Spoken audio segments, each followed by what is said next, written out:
because I started with the worst physique, by far the worst physique out of all my friends. It was very, very skinny. And the reason I have a better physique isn't because I have this magical training program. It's because I haven't quit. Go to the gym to train. Be intentional with what you're trying to do. Follow a workout program, and you're trying to beat last week.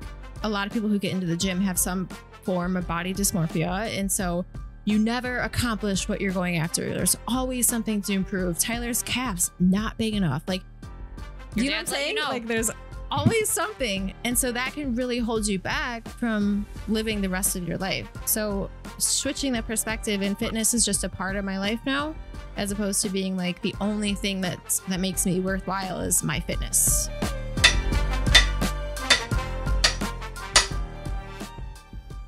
Ashley Armstrong, Sarah Armstrong, welcome to the show. How you doing today?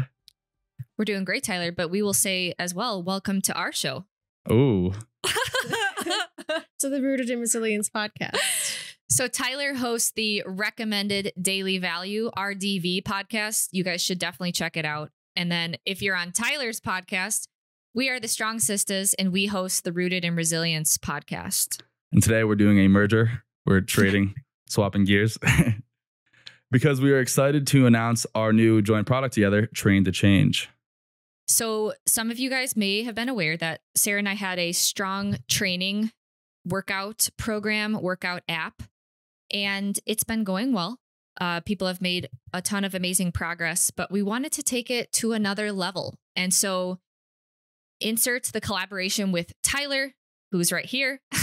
Tyler and ourselves were very aligned with exercise principles, but also nutrition and pro-metabolic principles. And so I think all three of us make a really great team, and it's just going to lead to a better user experience.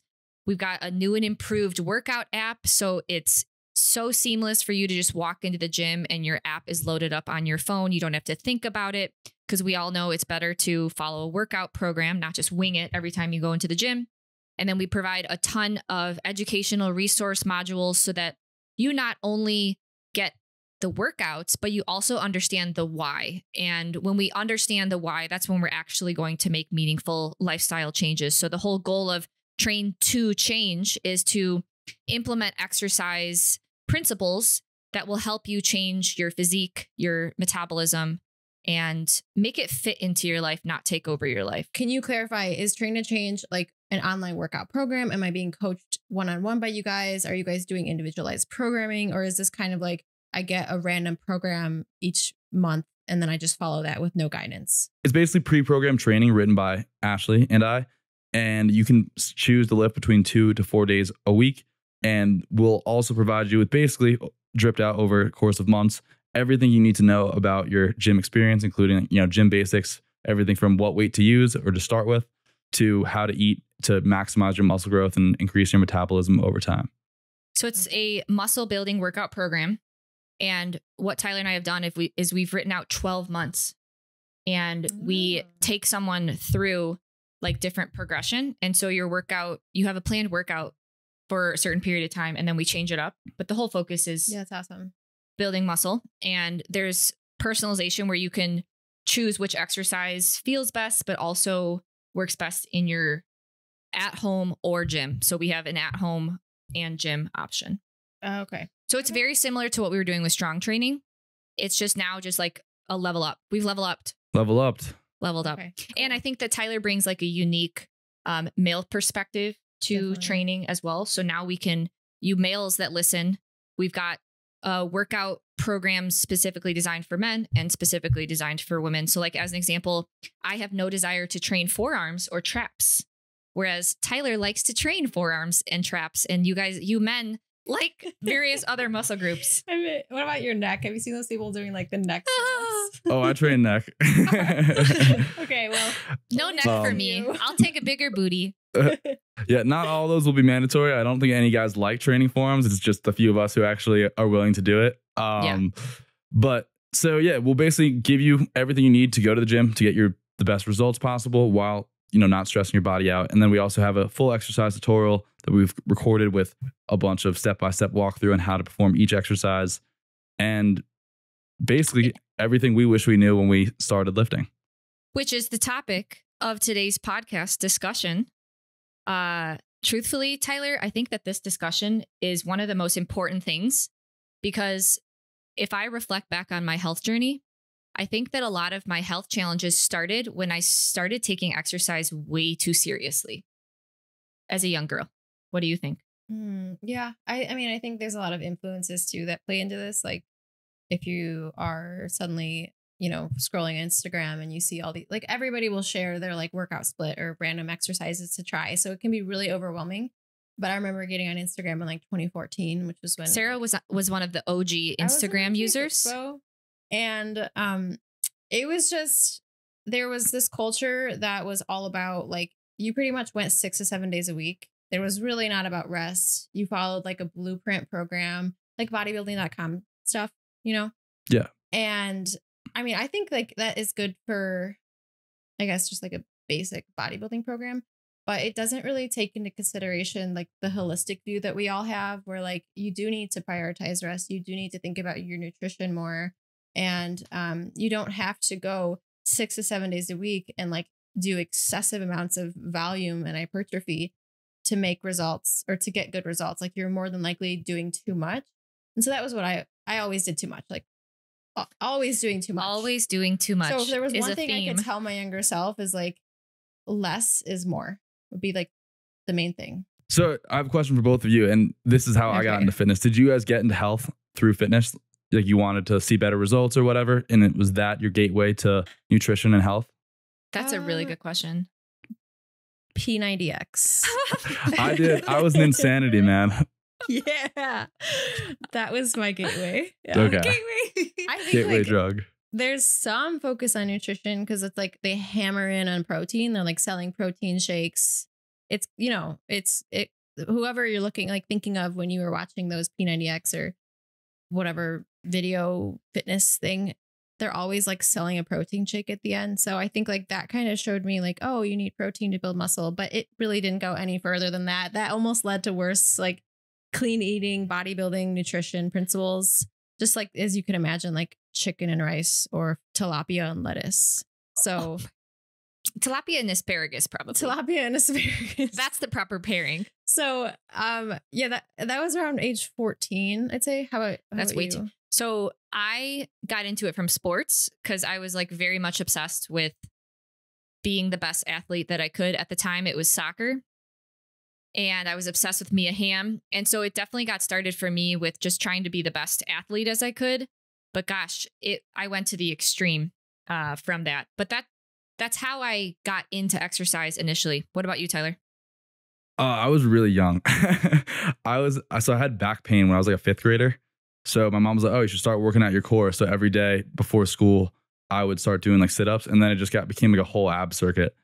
And then I got into insanity, and then I started lifting, and then was like, all right, I need to get toned and muscular because, you can't get toned from lifting weights. So then I was doing lifting for like 2 hours a day and then coming home and doing insanity. And that only lasted for a couple weeks because the body can only take so much, even as like a 8th grader or a freshman in college, freshman in high school. But I was, so yeah, that's how I got into it. I luckily like went off the edge like too soon. So that didn't last very long. Then I kind of went into Kino Body, which is like 3 days a week lifting, which was kind of a nice break, but that was how I got into it. Oh gosh. Yeah. That sounds pretty similar. Like way too hard, too fast. And then they fall off of it. But fortunately you didn't quit, because I feel like a lot of people, when they go way too hard, too fast, it's like way too much. They have DOMs and then they quit. Yeah. And so at least you found a better route. So I'm excited to talk about what that looked like. But yeah, so after my P90X, I kind of got into like the Fitspo bodybuilding type of stuff. So like 5, 6, 7 day splits at the gym, going at like 4 a.m. before high school, fasted. And I'm like already underweight. So, so then after that, like I'm thinking about the timeline of going to college. At some point in my freshman year of college, I found powerlifting. And so I have to like sync to my mic. I started doing, what's that program where it's like 5 by 5, 5 by 5, like, strong SBD. One of the like strong lifts 5 by 5 programs. I'm not sure the exact one. So that was probably the first time I actually like prioritized just strength. And I did see a lot of progress from doing the main lifts, but it's still, if I were to segment my goals with what I was actually doing in the gym, they didn't align still, because like I wanted this fit physique, but I was solely training like the main lifts. And yes, those can go hand in hand. But if I really was thinking about like, oh, I want to grow my glutes, I wanted to grow my shoulders, and like I wanted to get a stronger, I don't know, quads or something, I didn't need to be doing like 5x5 bench press, 5x5 squat, 5x5 deadlift, and that's it. Like that wasn't really, do you get what I'm saying? It's like, it still wasn't focused enough to get the most bang for my buck. Okay. So I was just shooting around the bush. Okay. So maybe Sarah can start us off. I think it's very clear that we've all done all extremes of exercise, like literally have tried it all. Sarah did a bikini competition. Keto bikini competition. Keto Sarah, bikini. Oh, fat adapted. What's the right word? I think that's it. Hashtag ketosis. I think that's what they say. Yeah. Fat burner. Hashtag fat burner. Yeah. Fat burner. Sarah, if you could go back to when you just started your fitness journey at a 14-year-old, what would you tell her? I would say eat enough, eat more, please. Like, and I mean, even for people like I was a chubby kid, so like I had eating disorder background, and like that was a big fuel, was to not be fat. But if I were to have understood like physiology and a lot of Ray Peat's concepts and everything in the bioenergetic space, obviously, like what 14-year-old is blessed enough to know that stuff? Like maybe we can make it more regular. But if I would have understood the body more, and like how important muscle is and what it requires to actually build muscle, so the amount of calories needed, especially for a young, very active person, I would have just told myself, please eat more food, eat more carbs. And that should be your big priority, is that plus rest. Obviously train hard, but rest adequately instead of eating less and training more. I have a question for both of you. Did you guys train together at all, or was it pretty separate journeys as the Strong.Sistas? We weren't friends in high school. No. Like not at all friends? You guys are 6 years apart, right? I was a senior and she was a freshman in high school. So growing up, she would like she was not pleasant to me. I just remember like being locked in cold showers. And now I think about it, like, how could I be locked in a shower? But she locked me in cold showers. And so anyway, in my freshman year of high school and her senior year, I would like go and get very drunk with her friends. Very bad influence. But once she left was when we both started to kind of go on our separate fitness journeys. So I started down my like obsession with eating, like very eating disorder mindset. And she started down like, I want to be a really good golfer at college. And so virtually through text and stuff, we kind of started to talk about like different training programs and different, like if it fits your macro foods and stuff. And that's how we became friends. So then after she graduated undergrad and I was going to college, then we moved in together and basically did everything the same after that.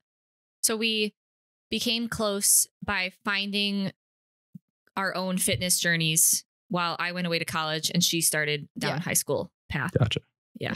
You were a D1 golfer, or she didn't say D1, but you golfed in college?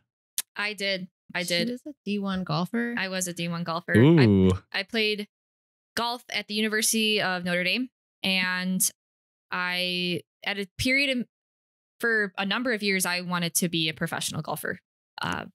Did not know that. You guys keep a lot on the wraps over there at the Nurse Cooperative Farm at Angel Acres. So that was like my main focus for so long, and education too. But then started to realize that I actually didn't want to do that. So then in college though, she would play like she would have like morning workouts for her golf team.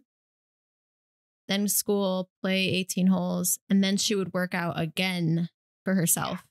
Regrets. Lots of regrets. Yeah. I did a lot of dumb things, and my list is going to be exhaustive of what I wish I would have told myself, but let's let Tyler go. Well, that's not even that.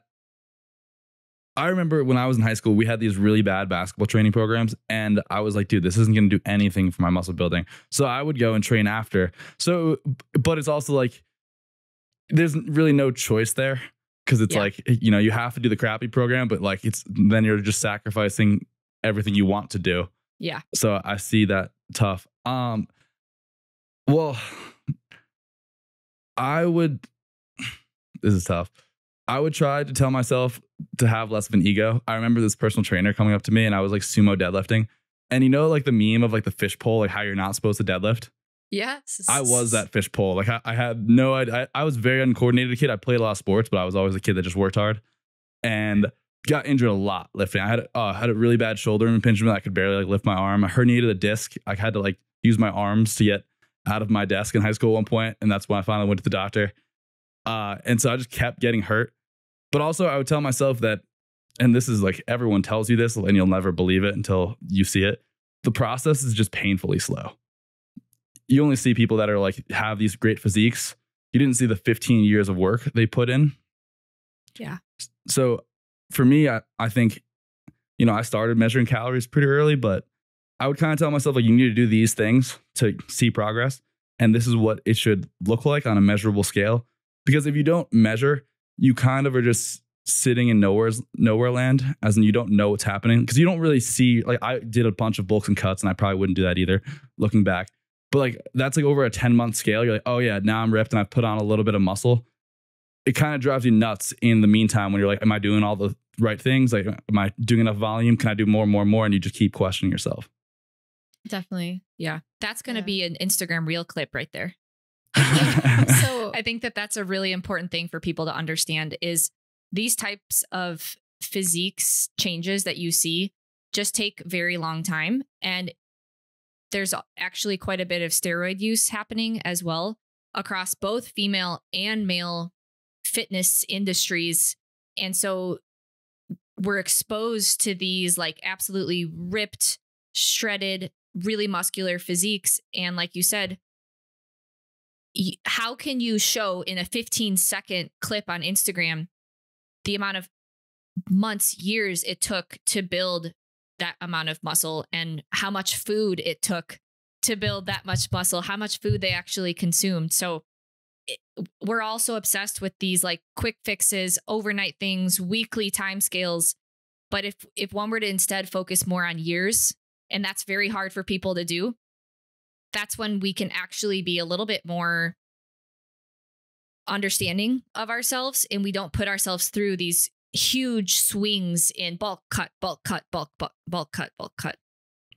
Yeah. Well, when you say ego, did you mean more like you weren't willing to take advice from somebody else or? Oh, yeah. I interrupted myself. So this personal trainer walked over to me and was like, hey, like, can I give you a couple tips? I was like, dude, you don't know what you're talking about. Like, and I just had horrendous form. Like looking back, like I could pretty much, I mean, I know how I herniated my disc. It luckily wasn't deadlifting, but I was just so uncoordinated. I think a lot of the times it was because I was trying to, you know, fit a square peg in a round hole. So I just have a very lanky body. So trying to do certain exercises and not knowing how to do them didn't fit. But I just like wasn't really eager to take advice, which is ironic because you like someone on Instagram, you're like, oh, that makes sense. But some guy actually trying to help you. Yeah. Oh, definitely. Yeah. I mean, I think another thing too is like, so there's a fine line between like ego and insecurity. And like, I know for myself, it took a lot of courage for me to work, like to get into the gym in the first place, especially as a female. And like, even when I first went to University of Michigan and I was just my freshman year of college, I went to an off-campus gym because I was like so afraid. Afraid's not even the right word, but like, I guess insecure, scared to lift in front of other people. Like I felt like I needed to be at a certain level first in order to earn my space in the weight room. And I mean, this is where powerlifting actually was very helpful for me because I became like extremely strong and it was very confident boosting. But I can understand, like, this is a completely different topic, but for females at least, and I'm sure this applies to males too, but there is like, yes, you can have an ego, but you can also just be so insecure that you actually can't reach your goals because you never put yourself in the right position to be like doing the right exercises. But that's an important lesson because something that I wish, and I'm sure you wish you could have told your younger self was no one else cares. Oh, like no one in the gym is actually watching you. Yeah, right. Like that personal trainer probably had like all of the best intentions.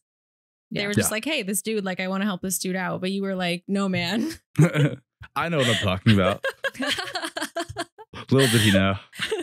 I do want to make a comment on Ashley's, what she said about thinking in years, because that is something that's really, really hard to do. And, you know, I'm turned 25, I think. It's still impossible for me to do that. But what I think, and this has been my mindset for life recently, is if you know what you need to do to get where you want to be, you can think in days, you can think in hours, and then you can check these things off the list. So like if it's progressive overloads, like I'm going to try and go up in a rep this week, you know you're doing the right things that will get you to where you want to be in years. So it's not this kind of abstract goal of where, you know, and also it's really hard to set abstract goals because it's like, especially in the physique world, because like, I want to look like this. And you can't just picture yourself with your ideal body. So you're picturing someone else generally. And, you know, that person could be using anabolic steroids, but they're just also not you. You don't have, you have different muscle insertions, and you probably aren't going to be paid to lift and diet all year round and have a personal chef that makes your life easy. So the only person you can compare yourself to is really who you were last week or who you were last year. You bring up a really good point. I guess understanding that the things that you want to see could take time scale of years, but that doesn't mean that we should just throw out day-to-day routines. Just have a really solid understanding of what it actually takes to get there. But unfortunately, I think that that's where so many people are lost, because there's so much confusion and differing of opinions throughout the fitness and the nutrition space. It's very hard to sort through as an Instagram user these days. Yeah. Everyone says something different. Yeah. And you make a good point too about like comparing your, like, thinking of what you want to look like basically, and using like people on Instagram as like your inspiration. And like just taking our bodies, for example, we have SpongeBob cores, we have long legs and short ass torsos. So like that requires one specific like ways of doing different exercises, like squatting, for example. Squatting's a nightmare like with a barbell for us. Whereas, you know, if we were to position our feet differently or do a different exercise that replicates the same, essentially same movement, we'd get more progress from that. So like, you can't just look at somebody and like duplicate their program and their exact diet and everything. Like that's where this train to change and strong training, like that type of programming where you can take into consideration somebody's goals and like their limitations is so valuable. And when I was younger, I would just follow blueprint programs. Like I never got any sort of customization for myself. So Tyler brought this up earlier, trying to fit, what is it? A round square peg in a round hole. Square peg in a round hole. Yeah. That's us squatting. We look like we are going to snap our backs. It's the Lane Norton good morning squat. And guess what? It's okay. Not every, like, you don't have to squat to build muscle. And this is something that I really like about the Train to Change program is you don't have to force yourself to do certain exercises that don't work for you, because there's always a different exercise to build that same muscle group. And you can find exercises that work well for your unique limb mechanics. We are all built a little bit differently. I got really long femurs, so squatting isn't going to grow my quads. It's not. So I need to do leg press or hack squat or set up the exercise slightly differently so that I can actually target my quads.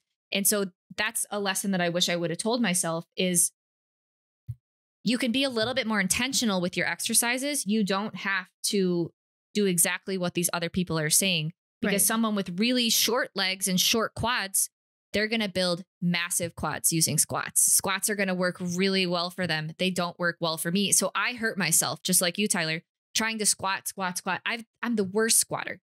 She's worst. very bad. Like I'm the worst. Me and too. so I hurt my lower back trying to push more squats because I was just doing powerlifting.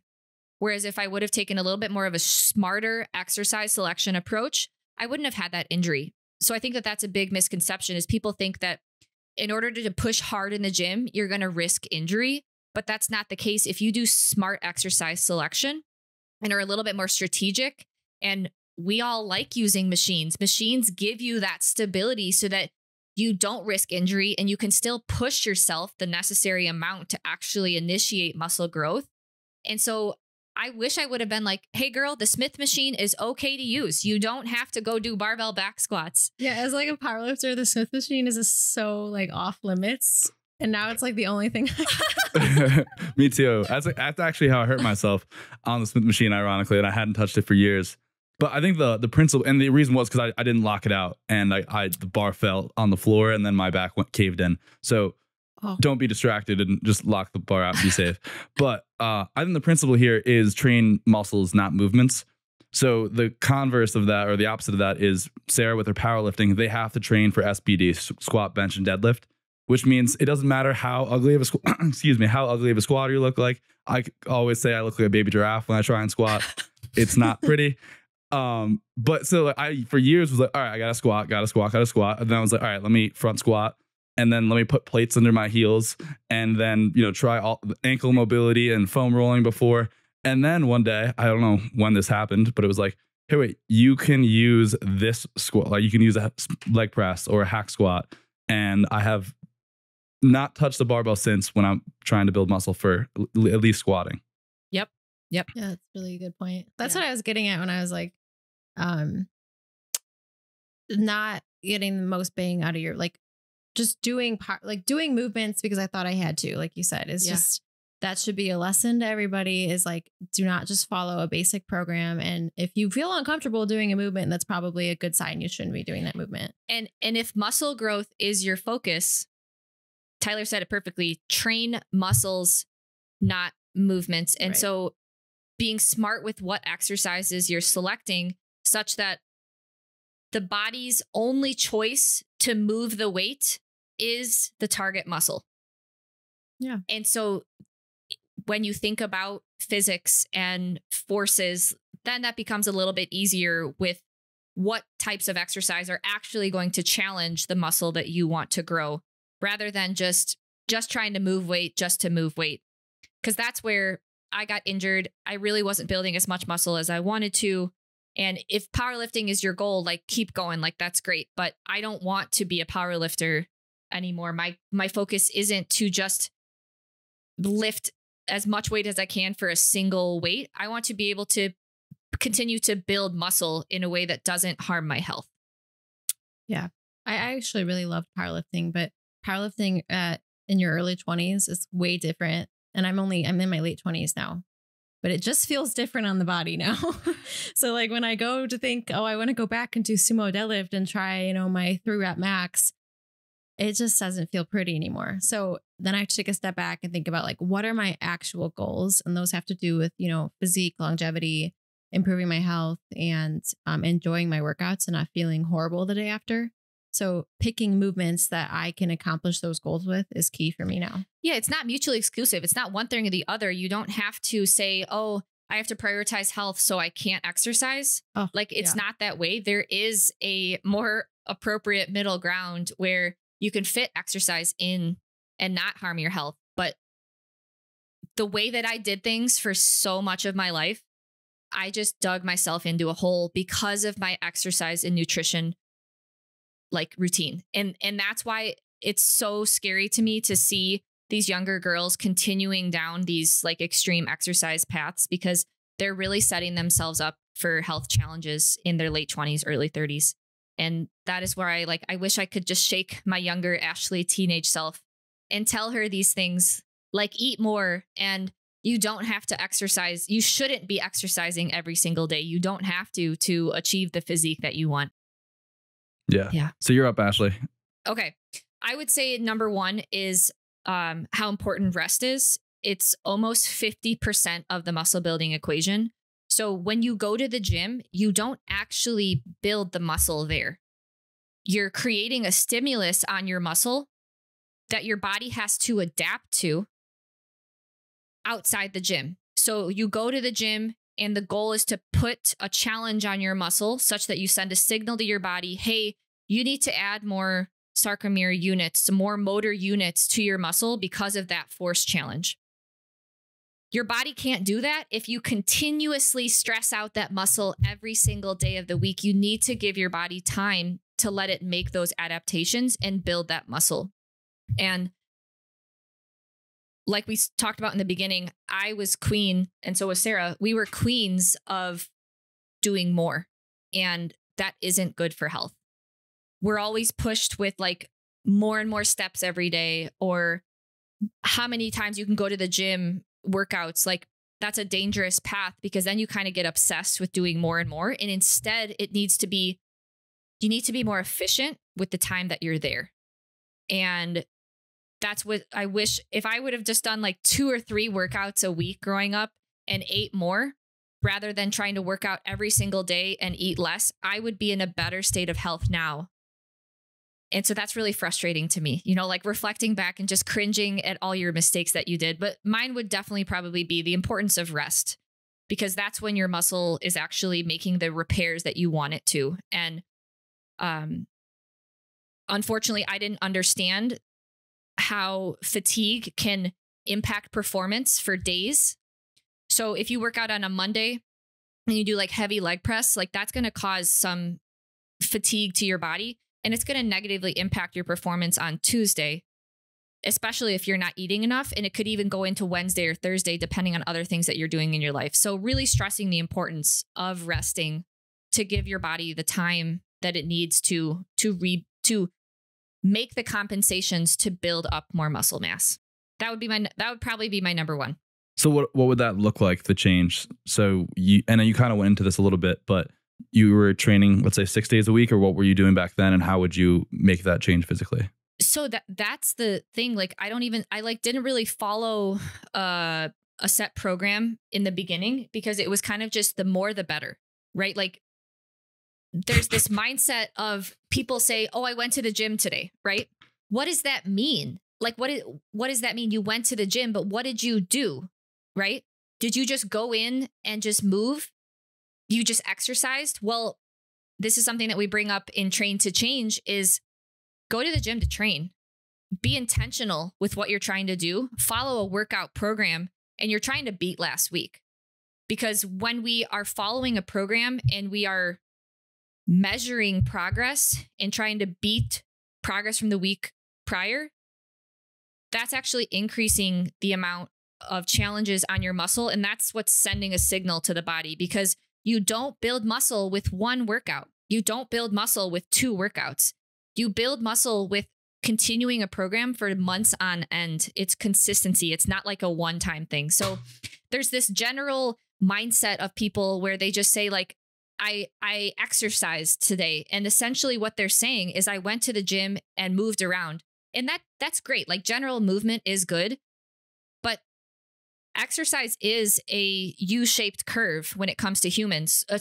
Upside down U-shaped curve, where on one side, if you're not moving at all, you're not going to see health benefits. But what happens to a U? It goes back down again. And so on the other extreme, if you're doing way too much, there's actually documented health challenges that come with that, because we're humans. We aren't superheroes. And when you push volume, when you push exercise like way to the extreme, that's a huge energy demand.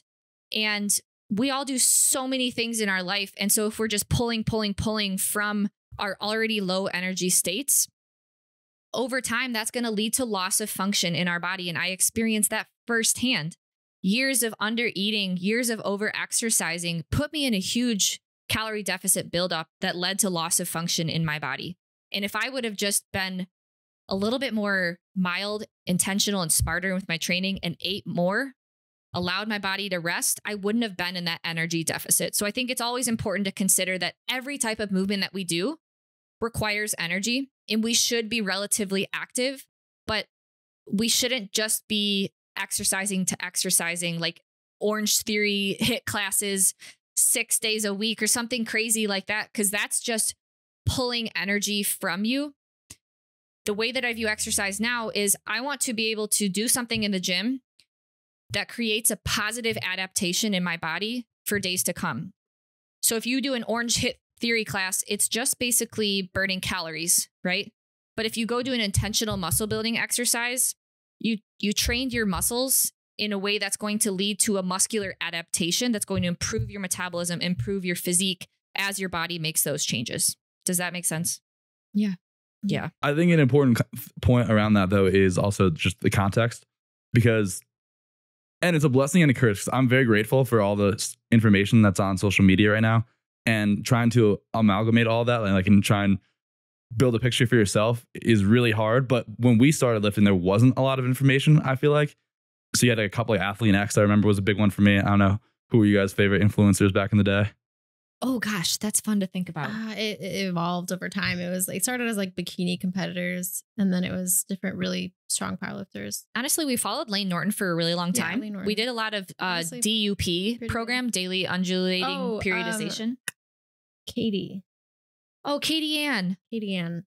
She's definitely gone through a similar to us, kind of like, but she was so much. Us in power building for a while. That's cool. I liked power building. I think we've talked a lot about a lot of our mistakes, but there also were really, really good things that we did. So we should talk about the good things too, eventually. But what I was getting at with that is just, I don't know, Katie Ann or whatever bikini competitor or bodybuilder. Well, again, they might be on anabolic steroids, yada, yada, yada. But they might also just they might be lifting 7 days a week, and then they don't get off the couch, which is a much, if you're going to talk about a stress bucket, their only stress is the gym. And that's your job as a professional bodybuilder, just to get as much muscle as possible. And then you pretty much, maybe you get some cardio in, get some steps or ride a bike a little bit. And then you sit in your ass and then have someone spoon feed you food all day, so you don't have to lift your arm and burn that extra energy that you don't need to. You keep saying, is that a thing? Like people are fed? Oh no, I'm joking. I'm joking. Have I said that twice? you said personal chef, and now I'm thinking like somebody just sits on the couch as a robot. Well, even now, but you don't even need a personal chef, right? So there's all these meal planning services, and every bodybuilder is sponsored by one, because why wouldn't you? So now they have their microwave meal, and that's it. You bring up a really good point, Tyler. At one point in our journey, when we were doing powerlifting, our only form of exercise throughout the entire day was just going to the gym. Yeah. And so then at the end of the day, we're at 2,000 steps, and it's that's not normal. That was a bad thing. That's an important distinction of general, just movement throughout the day, of going on walks with your dogs, spending time in nature, being outside, going on more regular light walks to have a relatively consistent activity level of 8 to 10,000 steps, something like that. And then strategic strength training sessions mixed into that. That's a really good point. Being more generally just active. But I guess I don't even consider walking a form of exercise, but it can be taken to the extreme. We've been there. Also, the inverse, though, is if you're lifting 6 days a week and then you're trying to get 15,000 steps a day, and then you're also in a calorie deficit. So they work on both sides. Yeah. We've all been there. And then, me adding some extra cardio in because you got to get shape, or, you go home and do your ab workout because you don't do abs in the gym or something. All that stuff adds up. Yeah. Now that you said the ab thing twice, I remember in high school, abs before bed. I would before I could get into bed, I had to do 100 sit-ups.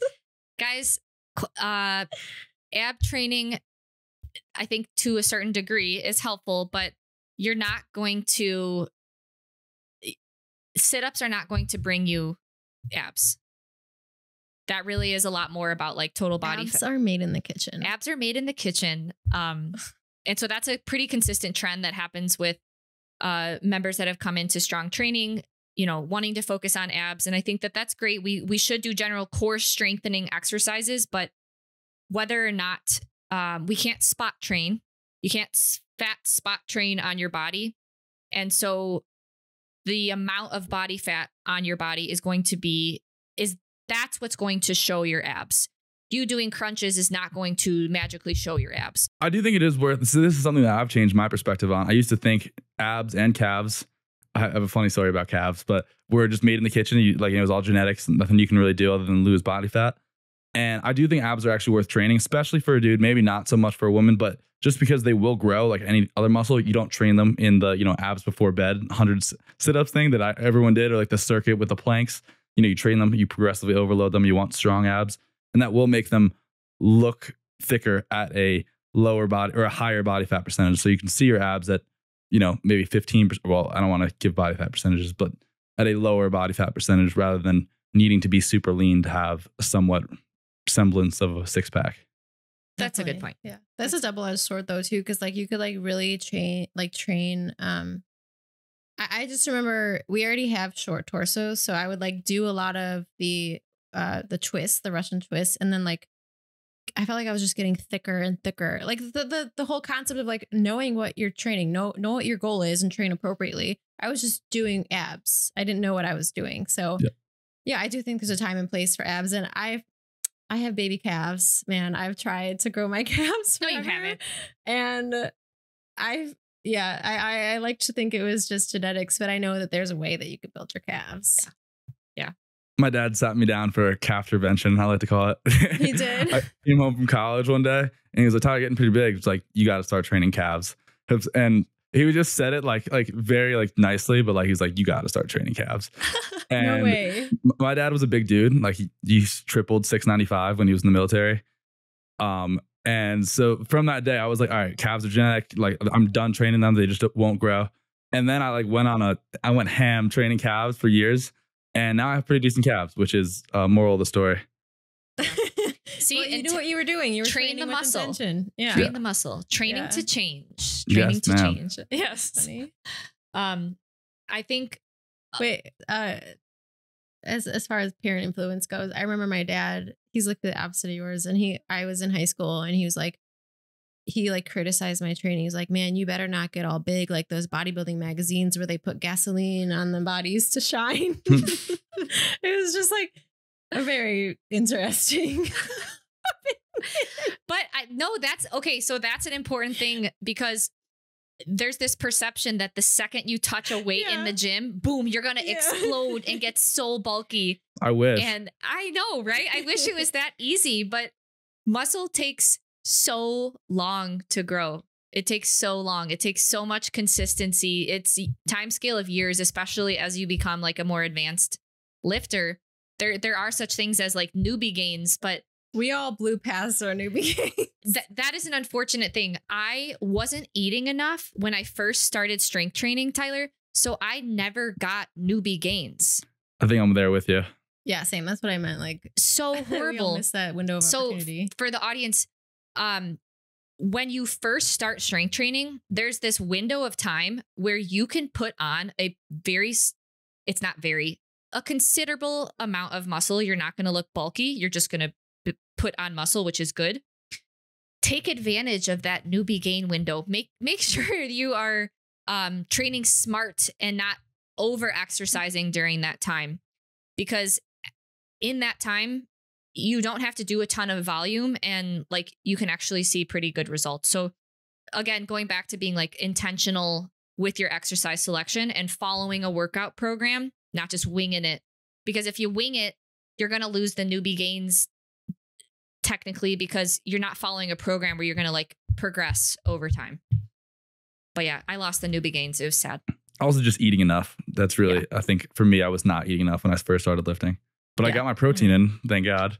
Right. But so protein shakes. Something that I thought about when Sarah was talking about protein shakes in the beginning, there is such a huge push for protein. Like you have to eat enough protein to build muscle, but you actually need like energy macros, like carbohydrates, to actually perform the act of building muscle in your body, right? Of course, protein is needed for the building blocks of the muscle, but you actually need carbohydrates to build a bigger muscle. It's like building a log cabin, where if you don't have the workers to build the log cabin, the logs are just going to stay on the ground.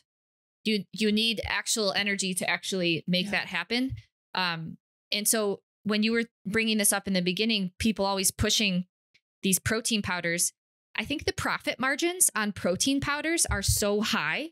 And so maybe this like bodybuilding culture just like initiated this obsession with protein intake. Well, I think it's an interesting topic because obviously our worlds are a little bit different from the average person. But I can tell you when I first started lifting, I probably needed that protein shake. Because, I was eating like a PB&J and like chicken tenders, and I was probably not getting that much protein. Like, when you have like a whole foods diet, it's hard to not get somewhere on the range of enough protein. Yeah. But when you're eating, you know, a school pizza for lunch and PB&J, like I was probably not getting, I was probably 150 pounds. What is that? Like I was probably not getting 100 grams of protein a day because I wasn't eating that much either. And then you start cutting and then all that stuff. When you eat enough calories, it's very easy to hit your protein intake. Yeah. Yeah. But most people probably aren't eating enough calories either, though. Yeah. Right. Yeah, I agree. I was on like the other camp. I really educated myself on like the bodybuilding nutrition at the very least. And I was eating like 175, 180 grams of protein at like 100 pounds. Holy cow. So completely unnecessary and not enough of any other macro. Like I almost feel like that should be like nutrition malpractice to a certain degree. It's like I was not only wasting money, but like my poor body was not digesting this protein and like not getting enough of any other nutrient. But I see what you're saying, where like there is a time and place for a protein shake. If let's just say like this average Joe's not into like anything related to repeat, animal based, all that stuff. Just and eat like some ground beef. I know, but like most people, like he said, are eating a PB&J. So like there actually might not be enough protein. So then yes, the protein shake becomes helpful. But for people who are in more of our community right now, they're generally overdoing it on the protein to some degree. Like they prioritize the micronutrient dense food so much, which is protein. A lot of the protein sources are very micronutrient dense, that they skimp on the energy macros. So yeah. And also even in the repeat community, if you go too high in fat, that can come with the cost of all the good stuff very easily. Definitely. Yeah. There's just a huge push for protein. Like the more, the better. It's kind of like the same with exercise messaging. Like the more you work out, the better. The more you eat protein, not the better, right? Like it can come with consequences too, especially if you're in a low energy, low thyroid state. Yeah. And that's something that when I was in the peak of our like powerlifting, like I ate so much protein, weighing like 130 pounds, eating like, what were we eating? Like 180 grams of protein. That was your carnivore days. Yeah. So protein is of course important, but we don't have to overdo it. Yep. Yeah. Tyler, what's your next point? Oof. So I remember one day I went to the gym and this was a really hard day because I learned, and you kind of always know, I guess for me, but I hadn't been doing a lift right. Like I've been kind of training it kind of like a powerlifting training. It was like a shoulder press and I was going really wide and that, made it a little bit tougher on my shoulders. But I was like, this really just isn't training my delts to the degree it could. And I was pretty proud. I was training like 85s or 90, or I was supposed to go up to 90 the next week. And then I was like, damn it, I'm doing this wrong. So I had to go down to like 65s or like 60s. And it was, I was kind of happy doing it because it's like, all right, I know I'm doing the right thing to get where I want to be. But you have to take that it's kind of a sucker punch too, because it's like, I'm actually not as strong as I think I could be. So I think the lesson from that is, this is something that I've said a lot in the program. It's like, you gotta control the weight, not let the weight control you. But it also goes along with what we were saying, like really trying to target a muscle, not a movement. Yeah. Oh yeah. Be intentional with how you move the weight. Don't just move weight to move it, because that's where you can hurt yourself. Yeah. I mean, you could even apply that to like not lifting enough. Like I've seen people just like bicep curl like 100 times. And it's like, that was so inefficient. I think that's a really important point. Yeah. Let's talk about like a sweet spot then, maybe. You got to push yourself hard. Like you have to have, in order to build muscle. So again, we're taking a muscle focus mindset right now. We're not trying to run a marathon. When trying to build muscle, you have to have those hard reps where maybe the first few reps are the same speed, but as you're getting to the end of your set, the rep speed has to slow down, because those are the reps that are actually building the muscle. That's the stimulus required for your body to say, okay, it's time to adapt that location. Tyler brings up a great example. The act of bringing water to your mouth, that's a bicep contraction, right? But there's not much weight loading there. And if your muscle just built muscle every time you did that, you would be huge, right? You have to have adequate weight. And so it's about performing the movement safely and properly while also not being afraid to load it and push it. Yeah. So I'm guessing, Tyler, you eventually worked up in weight again once you went back down and fixed your form. Yep. Yeah. It was just a matter of knowing that I was trying to target the muscle more than trying to lift as much weight as possible. There's that ego again. Yeah. It's still here. I've just put him in the closet a little bit. Yeah. And I think a big point of what Ashley said, it has to be involuntary. So you can't just like, lift the water bottle and just start slowing it down. It's got to be so tiring that you can no longer lift the water bottle to your mouth at the same speed. You got to really grind that one up, that last sip. That's hilarious. Yeah. Because that is an unfortunate thing. I think with a lot of women, they do like 20 to 30 rep sets of really lightweight, basically just moving the muscle. And again, general movement is fine, but that may not lead to the adaptation that you're looking for in your physique, just doing a bunch of lightweight things. Yeah. Mm-hmm. I guess you really need to identify your goal. Yeah. Yeah. But if your goal is to boost metabolism through building muscle and improving your physique, getting those hard reps in while choosing strategic exercises is the way to go. That's what I wish I would. That's another thing I wish I would have told myself. Yeah. What's another lesson for you, Sarah? Mine would go back to kind of the comparison conversation we were having and just thinking about like what was really influencing to me in the beginning. A lesson for me would be that if she has a 6-pack abs and she has boobs, they're fake. So something that I really, really, really, really, really messed with my head when I was first getting into my fitness journey was like the idea of this perfect body of like this very lean woman with like visible muscle. But she still had breasts. And sorry if this doesn't apply to you, Tyler, but like maybe there's a male version of this.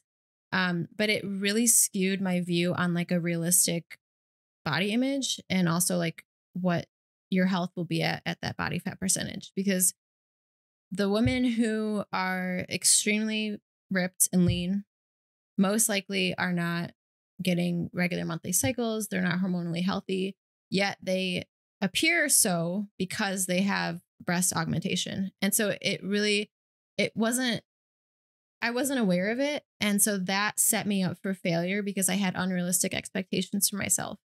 And then insert years of just feeling bad about, where you're at in your own journey. Because, and wanting to get boob job. Yeah, literally like a phase of my life where I was like, oh, I must, like, I need to get a boob job if I'm going to do a bikini competition. And like, that is completely the opposite of like, obviously the community we're in now is very focused on health.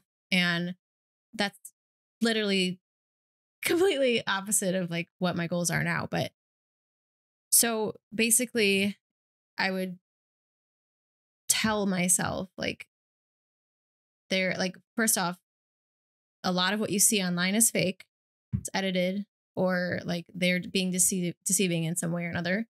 And second, like you said, you're only comparing yourself to who you were yesterday. So, I mean, I got this tattoo when I was like 15 and it says true nobility is being superior to your former self. So I had this goal of only comparing myself to like who I was before, but it's very hard when you're so influenced by what you see and you don't know the truth of things, and things can be really deceiving. So I think that would be it for me as a woman, is to know the reality of what a healthy body looks like versus what I'm being sold as a healthy body. This is funny for me because this is something I'd never noticed, obviously not having paid too much attention to female bodybuilders. But so I go to a pro bodybuilding gym, and one of the first, I mean, it's hard not to notice. There's some, not a lot, of female pro bodybuilders there. A couple have like their IFBB pro cards. And you see these women walking around with 6-packs and then they're just huge tits. And it's so blatantly obvious that these things are so like, they're so fake. Cause it's like, first of all, your biceps are bigger than mine. And then second of all, it's like there's just no way you could be that ripped. Like it looks like, and there's also a guy, and this is for men too. This is a more applicable point. There's this guy, Dr. Dorian Haywood, and you see pictures of him and he looks like a huge like IFBB pro.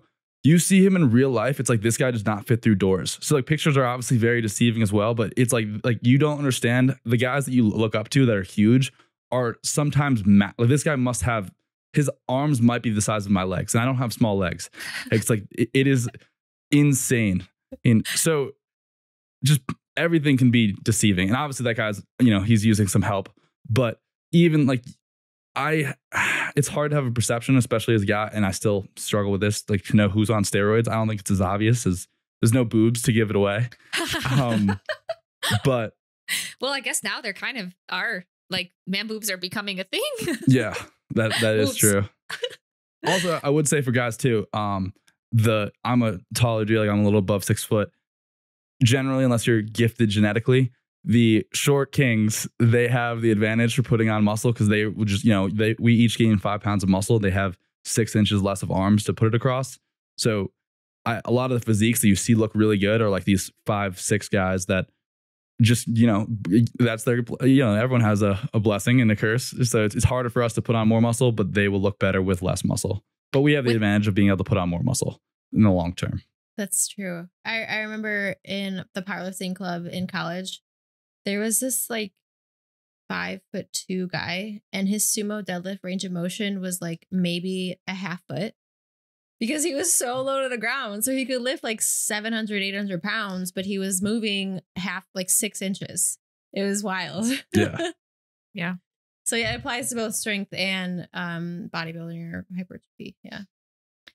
I think another thing along the lines of like not comparing yourself to someone else is not comparing weights used between different people. So like maybe you watch someone doing leg press on an Instagram reel and you're like 1, 2, 3, 4 plates. Okay, I need to use 4 plates on the leg press to build my leg muscle. Like that's not how it works at all. There's not a weight.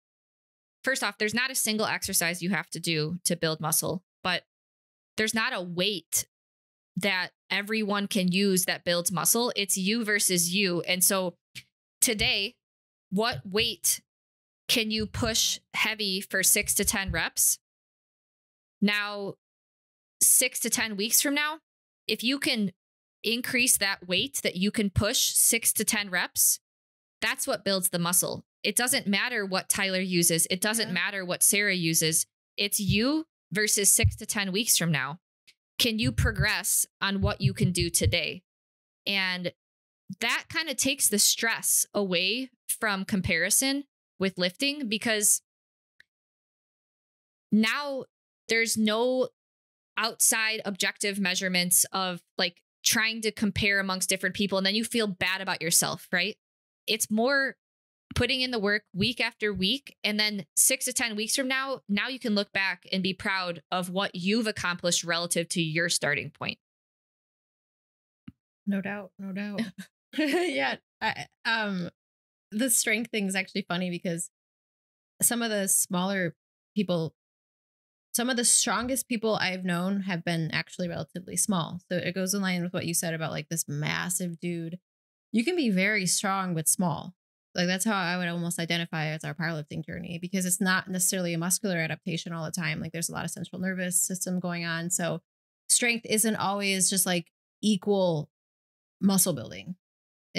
Yes, you should get stronger in a movement, but it also is training the muscle, not the movement. And a lot of times when you're just going for, I'm going to put 10 plates on this leg press and push it, that's just training that movement, really. Yeah. Like when you're barbell back squatting, you're utilizing your lower back, your core, your glutes, your quads, your hamstrings. You're using your entire lower body. Whereas then if you did, You're kind of using your whole body. You're kind of using your whole body. And so you aren't necessarily targeting like one specific muscle. Of course, as you build your squat, you're going to increase that muscular growth. But it's pretty hard. It's pretty mentally challenging, and it requires a lot of stabilization to push really heavy squats continuously week after week after week. Like it's pretty intimidating. And I put my lifting longevity at risk by really trying to continue to push that when it didn't really work for me. And so I wish I could have told myself like injuries aren't normal. Like you don't have to get injured in the gym. And you can still make progress just by being a little bit smarter about what exercises you're actually choosing. Mm-hmm. this is actually the opposite of what you said before. And I think it applies in the same point. This is that ego coming out of the closet again. And I was only because I was like, oh, anything above, like for hack squats, there's really no reason to go anything above 6 to 8. I disagree with that now because I am actually genuinely scared when I step into a hack squat. I think anyone that's like pushing heavy weights, like you are, when you guys go for a squat PR, it's not like a very relaxing thing. You're pretty amped up, and feeling that much load on your back is also, it's very like the adrenaline is rushing.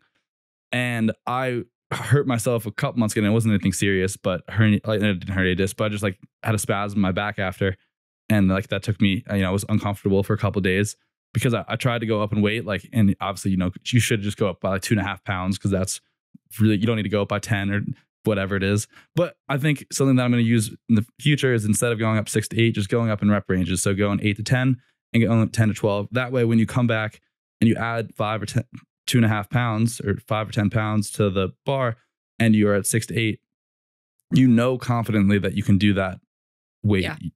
Yeah. That's a good point. Yeah. And that also kind of brings to mind, like, there's more ways to progress than just adding on weight. So that's a good point. It's not always about like, let me throw on another plate. Let me add 10, 20 more pounds. It's like, no, can you feel that muscle more? Can you slow it down? Can you control the weight better? Control the weight. Increase reps. Change your eccentric. Yeah. Like there's, like you said, just go up in a rep range. Use the same weight.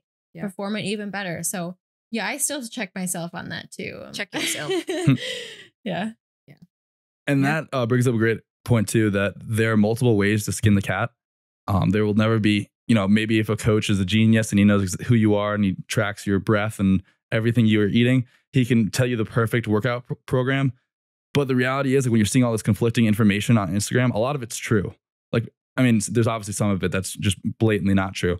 But a lot of it is like, oh, like you should be doing higher reps, you should be doing length and partials. And there's context behind these things where it is true, but it's trying to jump around from program to program versus like, oh, I need to be doing this, I need to be doing this, is just going to drive you nuts, as I'm sure it has for you all when at some point. But like just having a consistent plan will get you 90% of the way there. That's a very good point. How often, as an audience member, reflect, have you started some sort of workout program and then you see something flashy and new on Instagram and you're like, ooh, I got to add that. And then the next week you say, ooh, I got to add that. And week after week, you're changing your workout program and you're not actually progressing from anything. There's no perfect workout program. It's about being consistent with it. Definitely. Yeah. Yeah. Sometimes like the flashiest exercises too are just completely unnecessary. Yeah. A lot of times. Like squatting on a Bosu ball. That one's actually good. I think that we have that one in the program. Yeah. Just kidding. No. While juggling. So actually, and blowing bubbles. Yeah, you need to have Ashley hold the bubbles for you so you can blow. So you're juggling.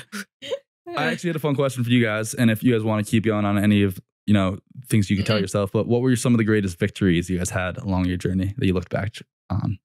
Fitness journey? Yeah. My 400-pound deadlift. Same. I'm so proud of that one. That's awesome. I mean, honestly, like when I look back on my fitness, my solely just looking on the fitness part of it, I'm honestly really proud of myself because even as a young person, like you went through your insanity stuff, like that took perseverance, that took dedication and commitment. And like, that's a huge component, is being able to be consistent. And even though we were doing the stupidest things, it's like that shows a lot about you and us and everybody who can relate, is like the ability to commit to yourself in some way, form, to improve yourself is a huge thing you should congratulate yourself for, even if you made all of these stupid mistakes like we have. So I would say just the consistency over the last, how old am I? Almost 14 years is something that's a win. Mm-hmm. It's a huge win. Yeah, it's a win. I actually only fell off my fitness journey when I was told that you can't stress yourself out to heal. You have to be inactive. You have to lower your stress, which is like this misconception in the Reiki community. Can we talk about this briefly? Yeah. That was the only time I'm not that the gatekeeper here. Yeah, I'm having to lower myself again. That was the only time that I stopped going to the gym. And that moment is when I became estrogen dominant. So Tyler, I think that you had a similar experience. And it's not the same messaging with males, but this whole concept of like all in, right? Where you stop exercising at all, you stop doing movement, and you just eat as many calories as you can. That's like not a pervasive message, but it is still a prominent message in some areas. And we've had a number of people come to our course who were told that, and then they gained 40 to 60 pounds. There's a lot of health challenges that come with very rapid weight gain. So that's exactly what happened to me. Yeah. Yeah. So we were talking about wins though. Yeah. But yeah, so that was a little caveat within that win. There was a period of a year or two where I stopped training. And then honestly, it was very hard to get back in the gym after that because like you said, your ego is like, oh, I am not strong anymore. Or like, I cannot lift the same amount of weight. And so then you're having to like get yourself to get into the gym and you're no longer at the level you were before. You feel embarrassed. You feel like identity crisis almost. So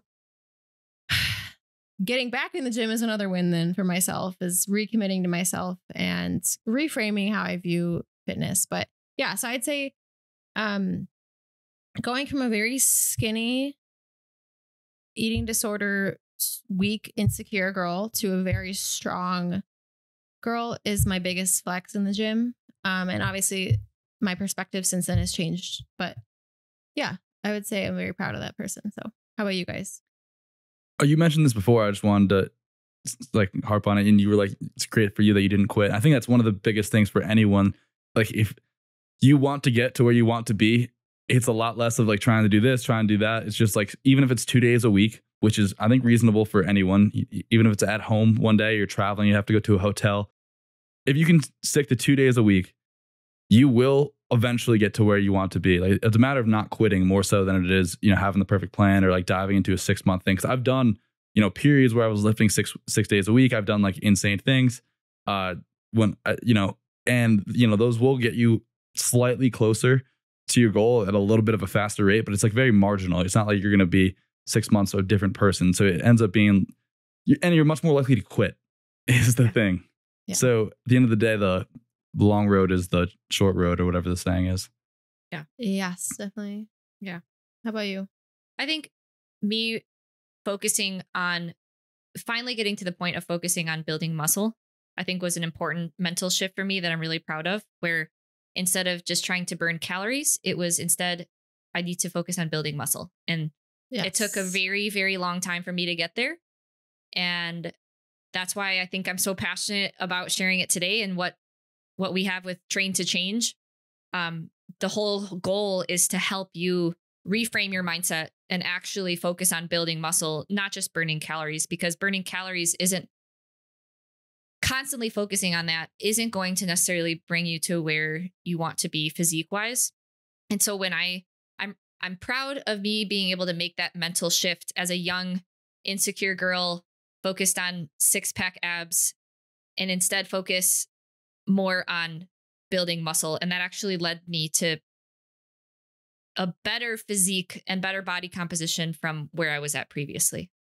You guys both mentioned, and obviously there are things we would change going back, but how proud are you guys looking of how far you've come in your fitness journeys? Oh, for and sure. Health.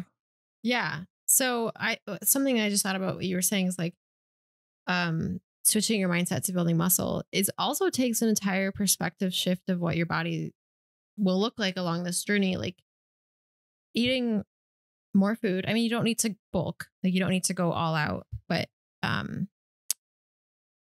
you really need to think about your goal, because if your goal is to put on muscle, you're not going to be this lean fitness person all year round. Like that's not realistic and it's not healthy for your hormones. Like there is a certain level of body fat that is required in order for you to function as you're supposed to.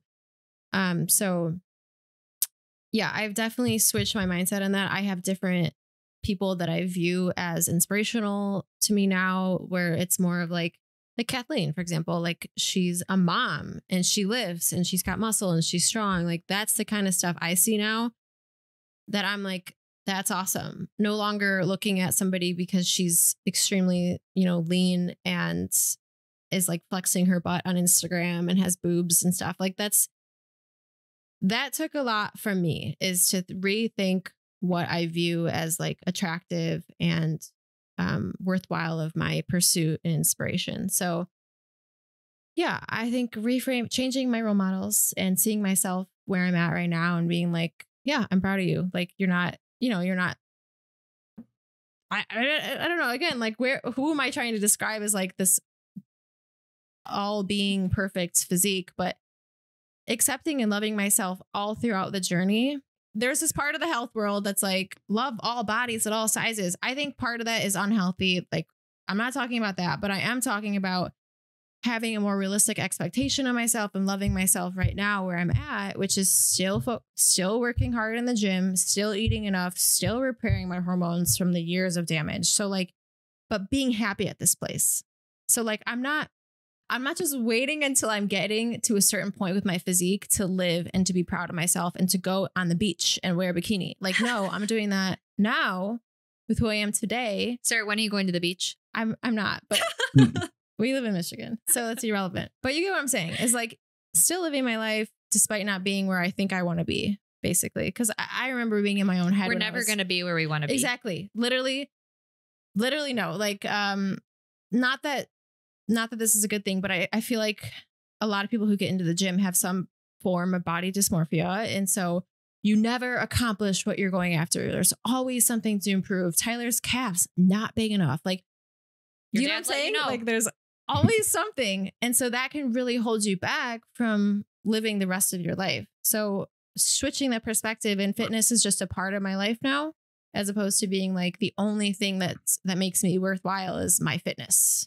That's such a great point too, because it's like it's the whole goal setting thing. It's not necessarily just applicable to the gym, but it's I remember doing this thing even a couple of years ago, being like, all right, I'm gonna do this for the next year and just like get all this muscular, and then I'm gonna be happy with my physique. Yeah. That never happens. There's never an X equals Y and then I'll be okay and I'll be happy. Like you're always going to be dissatisfied. I had, what's his name? Austin Current on the podcast a couple of weeks ago. And he said this thing, which I think is really beautiful. Basically said, when you get into the gym, you basically sign a contract with yourself saying, I'm always going to be dissatisfied with how I look. Yeah. And that is brutally true. Yes. Yeah. So don't hurt your health in a constant pursuit of things that are unachievable. Yeah. I don't think that contract has to be negative. I think that you can, if you have the right mindset on it, it doesn't have to be a eating disorder, bad mindset. It's just a matter of you wanting to become a better version of yourself constantly. And that's okay. I feel like that's okay that you want to change yourself. Just like some people want to lose fat. That's okay. It's not any different than trying to become a better writer or podcaster or anything like that, if you treat it in the right way. Definitely. Yeah. But when you understand that, that's when you can kind of avoid the extremes, right? When you understand that there's never going to be 100% perfection. And when you understand that it takes years for these things, that's when you can implement more healthy habits that are actually going to support your health and actually move you closer to there.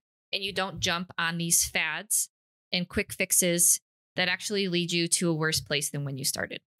Yeah. That's one thing that I would go back and tell myself. I'm patenting the term gaintenance. That is my new thing. I heard Mike Isotel say it the other day, so I'm going to sue him probably. But I did these huge cuts and bulks like repeatedly. And actually it didn't really happen until college, because I pledged a fraternity and I stopped lifting because you couldn't lift during pledging. And I just got really fat basically. But I thought I looked good. And before that, I had been very afraid to gain any weight. I had cut in high school and had a 6-pack, and no one cares if you have a 6-pack and you're 165 pounds soaking wet as a 6-foot male. But so then I did these huge bulks and cuts. And I think that, damaged my metabolism to some degree because, and not that it's irreversible, but to get to 200 pounds, like, I don't know. I just felt like I was forking down food. Like I was just eating so much. And then this could be because I was just eating a lot more food possibly, but I didn't feel like that. When I graduated, a year after I graduated, I shot up to 220. I did not deserve to be, nor mean to get to 220 pounds. I was a thick boy So I think you can, and cutting takes a lot of work and it's a lot of stressful in the body. You know, maybe you have to cut for a wedding for a couple, like, you know, you lose a couple pounds and you're like dialing in your diet for a couple weeks, but you shouldn't be losing these 30-pound swings, or even, you know, it's also relative. Like, and sometimes you probably should just be focusing on nutrition and metabolism in general. So and this is something I've got from you guys and Kathleen as well, is just like trying to increase your metabolism and don't just, you know, go all into the repeat diet and whole milk and all that stuff. And there's no repeat diet, but you can, you know, improve your health and your physique at the same time if done slowly and in the right way, not just doing these huge shifts over time. And so what Tyler means by gaintenance is staying in your maintenance calorie range, trying to slightly push that up. That's where the magic happens, because the body is not going to thrive when we are doing these huge bulk cut. Sarah and I would have pictures, and I'm sure Tyler, you do too, of it's like, oh, she was bulking there. Oh, she was cutting. Oh, bulking. Oop, cutting. And something that we're going to dive in with Kathleen in depth in future podcast episodes is there are functional changes and consequences to severe deficits happening. And so with each of those, functional problems build up. And so instead, like, I love gaintenance. Being at maintenance is probably a very important step for someone. Figure out where their maintenance calorie range is, try to push that. And that's where you're going to be able to make so much progress. Yeah. I think literally all three of us could have avoided like nearly all issues if we would have just eaten in maintenance the whole time. Yeah. Huge. I mean, I would, if you want to gain muscle at a faster rate, I do think you should probably go in a surplus, but it's so small. Yeah. Like it's like 150 calories, which is like a pound a month. Isn't it 10% or something like that? 10% surplus? Yeah, something like that, which I think might even be like excessive. Like if you can try and gain a pound, and this is, I heard Mike Isabel talking about this and I thought it was interesting because he said, basically it's hard to measure on a scale if you're only gaining a pound a month. I think that's fine. I'm okay with that inaccuracy, because it's like if you don't gain any weight after 2 months, you just increase your calories. Oh, what a nightmare. Yeah. So, you know, if you, as a guy, especially, it's a little bit different for women, I think, because you guys don't typically want to gain as much weight. And I think dirty bulking is more of a male thing. Not that I ever thought dirty bulks. We did that. We did that in our powerlifting. We did that. Done did it. It fit my macros. There you go. Yeah. No, it didn't. It didn't. But like, I mean, if you can gain 12 pounds in a year as a man or woman, which is especially possible in the beginning years, like that's huge. And then, you know, maybe you could have gained zero fat if you like have done that correctly, especially in the beginning. You know, later on, gets harder and harder, but yeah, definitely. Yeah. So the research basically shows, after you've been lifting for a long period of time, you're past that newbie gain stage that we all unfortunately skipped. It's most efficient if muscle building is your main focus. It's most efficient that you're in a slight caloric surplus, because that's a trigger to the body. Hey, you can actually spend precious resources putting on expensive muscle tissue, but there's no there's no advantage to building muscle if you're at a 20 or 30% caloric surplus versus a 5 to 10% caloric surplus. The research shows that the same amount of muscle is made, you just get more fat when you go like extremely high really quickly. And so again, as Kathleen, we all love Kathleen here. Hi, Kathleen. I don't know if she listens, going slow and slowly increasing, and just paying attention to body weight changes, because none of us are promoting a lot of fat gain, because that leads to health challenges. Relevant to this topic, can I add something that I wish I would have known? Yeah. You will build muscle and have a physique that you are seeking more optimally if your hormones are balanced. Yeah. Like, I was not aware of how important it is for you to have optimal progesterone throughout the month or optimal levels of testosterone. And like, I'm not saying I have this perfect yet either, because years of damage requires years of recovery. But a lot of the people that you see who are like super ripped and stuff have imbalanced hormones. And the journey to building muscle when your hormones are off not only makes it harder because your life is harder, you have less energy, but you're also going to hold on to more fat when you're estrogen dominant. Like there's a number of reasons why your physique might not look like what it is, even if you're giving it all you have in the gym and with your nutrition, because there might just be a hormonal imbalance that's causing you to hold on to more water, causing you to hold on more fat or not build muscle at an optimal rate. So like, I feel like eating in maintenance probably would have avoided this hormonal issue the whole time. But that is another reason not to go into this bulk cut, because you're messing with your hormones at that point. And we dug ourselves into holes at adolescence. Oh like, yeah. the most important part puberty of your life. Yeah. I mean, and that's happening. Like the fitness Instagram world is so prevalent. Like there's 12-year-olds who are like, yeah, it's sad, but yeah, if we can get this message out, guys. One day. Does that, I'm sure that pertains to males as well, as like obviously optimal testosterone and even Absolutely. progesterone. Yeah, I mean, the reason I got into the repeat world was because I thought I might have low testosterone because I was seeing such little progress. So I was like, let me start. And I found Christopher Walker, who I used to work for, and started diving into these things. And it's really interesting because we are the only people that I'm really aware of that actually tie fitness and nutrition together. Because you pretty much have like I don't want to talk about anyone negatively, but it's basically if it fits your macros, and then no one mentions micros, you have like a very, very small subset of people in the fitness world that actually know somewhat about nutrition, that you actually, your nutrition is needed to support your health, not just, your big biceps. Yeah.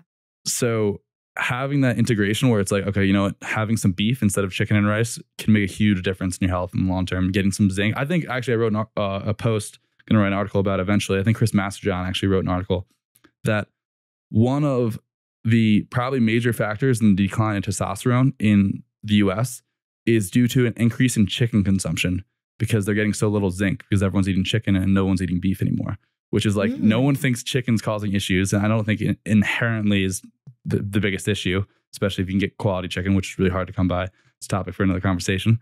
But like no one's like, wow, chicken's causing low testosterone. And in some sense it might be.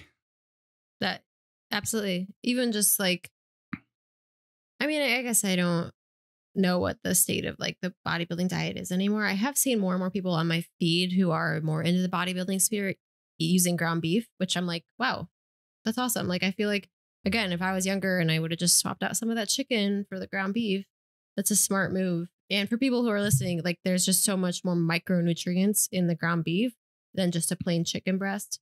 Or at least there's a different balance of micronutrient. And so, yeah, I guess that's where rotating your foods a little bit is actually kind of important. Yeah. So you're 25. I think so. Okay. Wow. So what are you most proud of when you were younger and making mistakes? And what are you most proud of today, given all of the mistakes that you've made and reflections and changes that you've made from them? That's a tough one. So I think this is something when I was younger, I think this is something a lot of women struggle with too, or like it's really a huge accomplishment for women. I think I couldn't do a pull up or a chin up. And so I could do an eccentrics. Which is like the lowering portion. So you jump up and you hold it. So I was really scrawny. This was, I think 8th grade. And I remember my cousin's boyfriend at the time actually bullied my friend. He was like, you couldn't even do any pull-ups. He was the senior quarterback. I was like, damn it, I got to do some pull-ups. But it was embarrassing. And so then I trained to get I couldn't do a single chin up. I was able to do 30 chin ups, which was like kind of cool because it's like, that was my goal. I'd set 30, which is way more than I can do right now because I've gained 70 pounds and chin ups are a lot harder. But it was like cool to like see that progression. And also, and then as far as, what was the second part of the question? Where you're at now, you can like reflect back on all the mistakes that you've made. And now you take a much more like balanced health and nutrition and fitness, well-rounded approach. What are you most proud of now? The biggest change that you made that was kind of one of the hardest things for you to like, for example, you were talking about like ego earlier. What was the hardest change, but the one that you're most proud of? This is funny. I was like you guys, I was very insecure for the longest time. And I was into these niche concepts in fitness. So I remember I was in a lot of pain for a long time. So I started looking at like into biomechanics and things like that. I was just continually hurting myself. And so I fell into the niche of like barefoot shoes. And I was like, these are like this is what humans are supposed to do. This is ancestral, blah, blah, blah. And it took me, and this was in college, it took me a very long time to work up the courage to start wearing those to the gym. And now I think, I don't know if I'd go back to wearing them in the gym, and they make some nicer looking ones too. But like having the courage to kind of like do the things that I actually believed in, even though it wasn't what everyone else was doing. I think like having that confidence is kind of cool. And it's not like you just like walk in, you like feel good. So I was still a relatively skinny kid. Yeah. You just flare the traps and have your fur stick up. But like doing the things that I believed in that weren't necessarily what everyone else was doing. And then also this never occurred to me till Sarah said it, but like I've seen a lot of my friends, and I got them on my program when I first released the original version of Train the Change a couple months ago. And the reason that I have so much better physique, because I started with the worst physique, by far the worst physique out of all my friends. It was very, very skinny. And the reason I have a better physique isn't because I have this magical training program. It's probably because all the roids I've been injecting. Kind of upset you guys haven't complimented me, but it is what it is. Me too. Yeah. I was laughing at that episode with Kathleen. But it's because I haven't quit. Like all of them, like they don't really stick to something. Like even if they do it for 6 months, like they don't. I've been lifting since I was like 13 consistently. I made my own like lifting plan like 14. I was in 6th grade doing Insanity. And it, not quitting is, I think, the coolest thing that you can look back on. Yeah. Definitely. That's awesome. Yeah. It evolves, like you've evolved so much, but nonetheless, I feel like we wouldn't be in this place without making this mistake. So you can't, there's no reason to be upset about what you've done wrong. So. Speaking of barefoot shoes, when you were saying that, I just like had a reflection back to Nike Shocks. Do you remember those shoes? I remember those like thick ones. They almost had like the bouncy tube looking thing at the heel. Yeah. Okay. Yeah. I remember squatting in those. Like, actually, but then I ended up wearing heeled squat shoes. So with the Nike Shocks. Yeah. I've gotten Chucks and I haven't looked back. Yeah, those are good ones. Yeah, basically. Flat. I take my shoes off typically in the gym, and I just wear my socks. I know. I used to do that too. Yeah.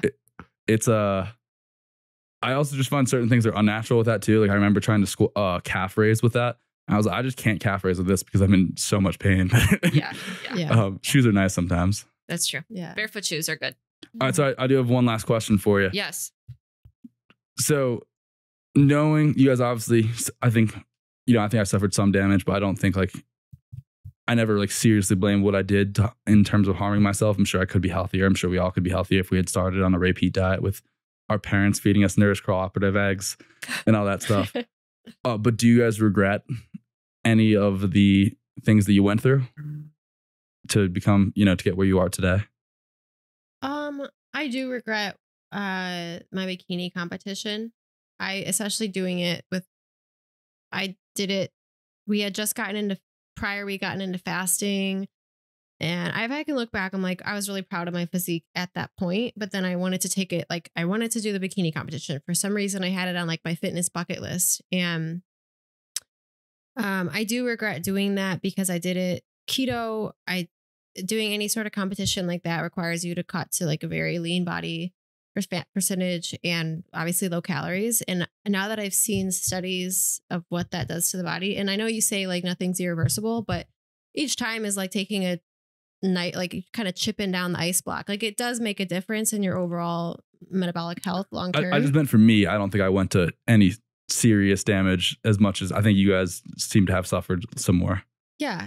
It's just, I did that bikini competition and then I went directly into a full year of carnivore, which without a proper reversal. So eating 1,200 calories and then only ever getting up to like 2,000 calories a year later.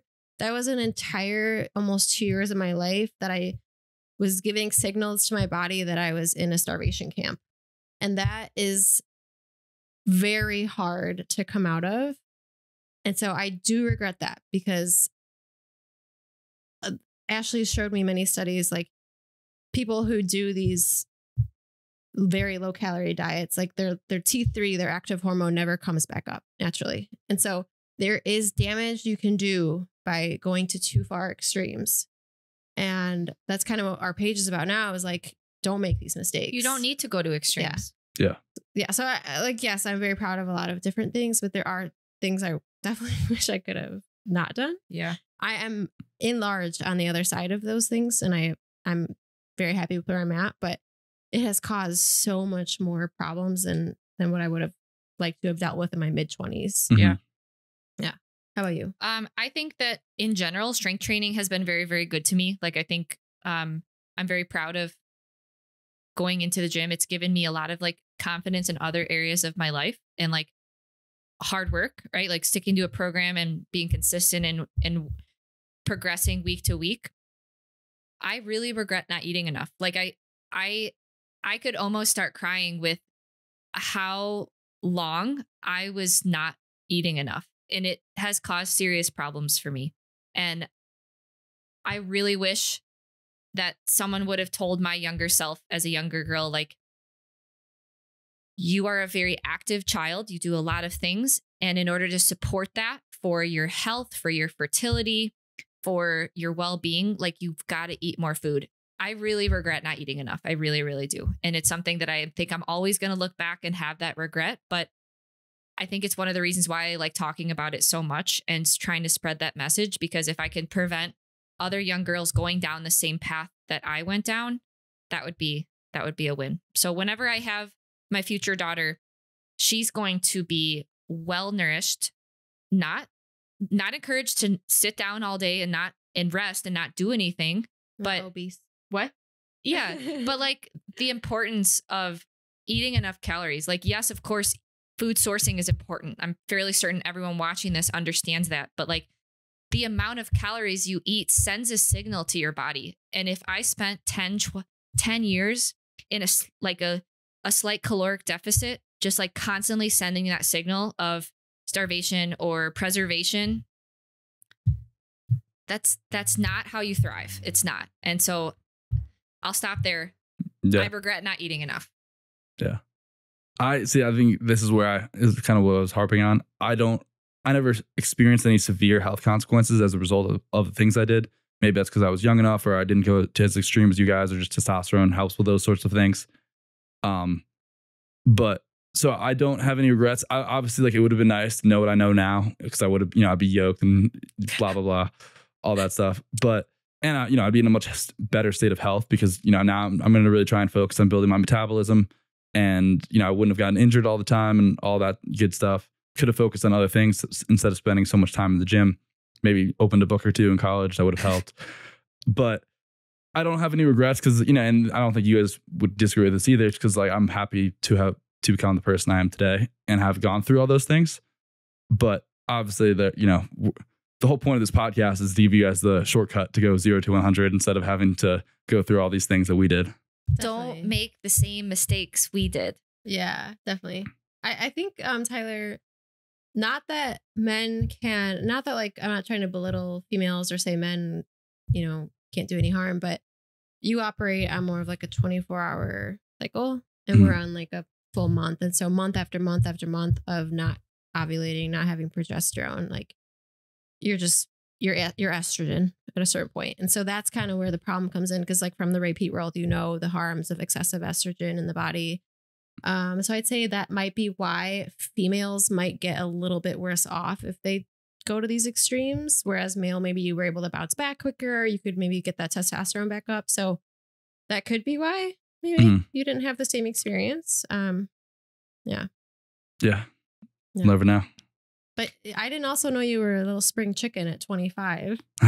So you're so young. Yeah. Well, you're in your 20s though.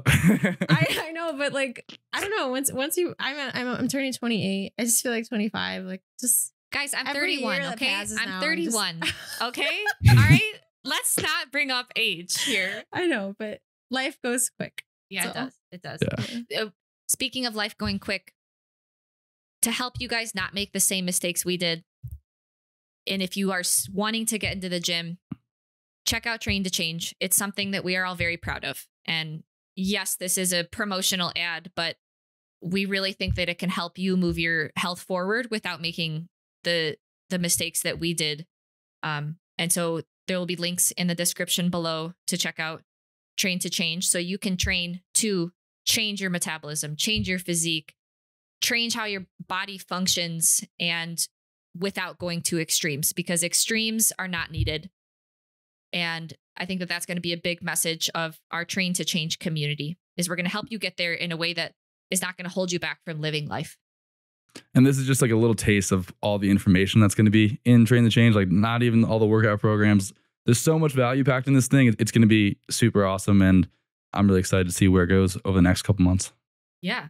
So any concluding remarks, guys? Are we on your podcast or ours? Like, either way, thank you. It's both. Okay, well, thanks for having us, but I'm glad you were able to make it to our podcast. I always say it. Till next time, guys, be good. Stay rooted in resilience.